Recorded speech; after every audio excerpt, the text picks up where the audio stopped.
Hello, I'm Charles Moffat, and it is rush hour time. Anyway, uh, it's also time to review this book here. I just finished reading it this morning, and it's Stone of Farewell, the second book of Memory, Sorrow, and Thorn, the second book in the series. So this one's the first one here. I'm gonna find the third one soon enough, but this is a case of wow, what an amazing book. I cannot express how much I really enjoyed this book. This is like one of the best books I've ever read. Just a fantastically well-written book. Like, I like Game of Thrones, but this one is, like, I would argue better. Yes. And it's the same plot. It's so bizarre at times because I'll be reading and go like, okay, so it's like a more concise version of Game of Thrones. But very well written, and it's just amazing all the stuff. That was a police car going by. Yeah, speeding. That was going to at least 130. Okay, so what an amazing book this is. All the stuff that's going on here with the characters and everything. It's just it's such an amazing book. Now, if you're familiar with the plot of Game of Thrones, you basically already know what the plot is here. The Night King in Game of Thrones, the Storm King in this series, everything else that's going on here, it's basically the same plot, but the characters have been changed dramatically in some cases, and sometimes not so much. For example, the character Vorsheva is pretty much identical to the character Shay from Game of Thrones. So there are certain characters like that just feel like they've been repeated, but like changed very, very little. And to be clear, these books were written first, okay? This book was published back in 1988. This one came out in 1990. And the series is done. So in theory, if you want to learn the ending of Game of Thrones, just read 1, 2, and 3 books of this series. Now, technically, the third book is huge. It's like twice the size of this book or this one. So it's basically the author Ted Williams had to split it into like parts 1 and part 2. So yeah, you just it's what an amazing book series though. So yes, okay, it's basically 4 books long. It was originally meant to be just a trilogy, but yeah. He probably should have, split it into just skip the trilogy idea and, yeah, just make it a 4-book series. But whatever. What an amazing book series! I cannot express how much I really enjoyed reading this book. Now, this isn't really a spoiler, but I am going to mention the butterflies in the background here. The butterflies in the background here refers to a place. So there's a specific place where the character, Simon, actually visits in the book. So that's not really a spoiler so much as it is, because it's obviously on the cover that he goes to this place with all the butterflies.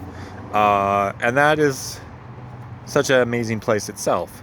And, like, I really loved reading this book. This is one of the best books I've ever read. I can't say too much about the plot, obviously, aside from the fact that it's Game of Thrones. It's basically the exact same plot. With the characters' names have been changed, and it's like even like it just showed you a little glimmer there of what was the name of that one chapter? No, not that one. Come on. I think it said hand or something like that.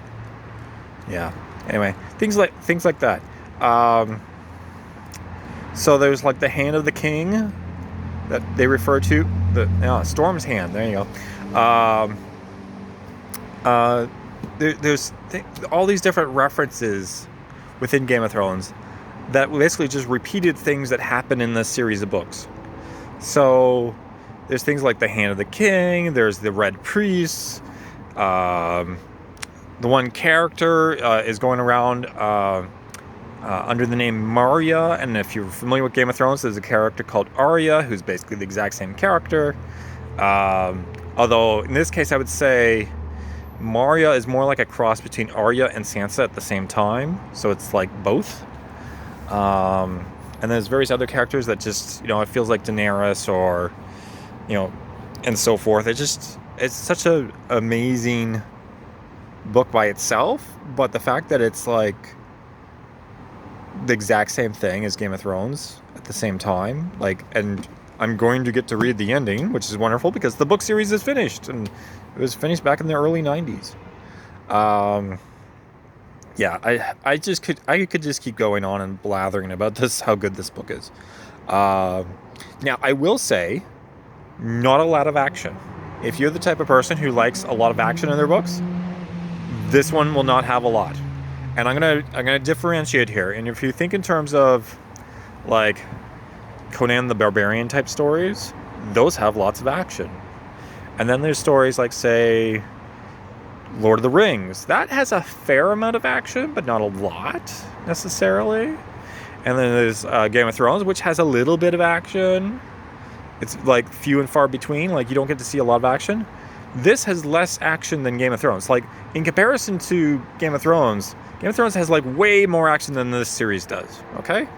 And then to the opposite extreme, Gormenghast has almost no action at all. It's like there's almost nothing happening, like as far as like violence or weird stuff happening there. And not everybody's into reading things like Gormenghast, because Gormenghast is more like a castle intrigue or a palace intrigue in terms of the amount of non-action going on. Just other things happening, but not a lot of action. Yeah. But for those people who are looking for something that's, I would say, fun to read and very enjoyable, definitely on the side of literary fantasy, I would recommend reading these. If you like lots of action, maybe don't read these. They're really, really good, but you might get bored with that there's not a lot of action happening. Yeah. And there's definitely but if you like Game of Thrones, if you like that stuff that's going on in Game of Thrones, you will probably really enjoy these books. I pretty much guarantee it. Go away, mosquito. Psh. Okay, one less mosquito in the world. It's dead now. All right. I'm Charles Moffat. Please like and subscribe and all that good stuff. And if you want some literary fantasy books to read, I recommend Tad Williams' series, Memory, Sorrow, and Thorn. Do check them out. Bye-bye.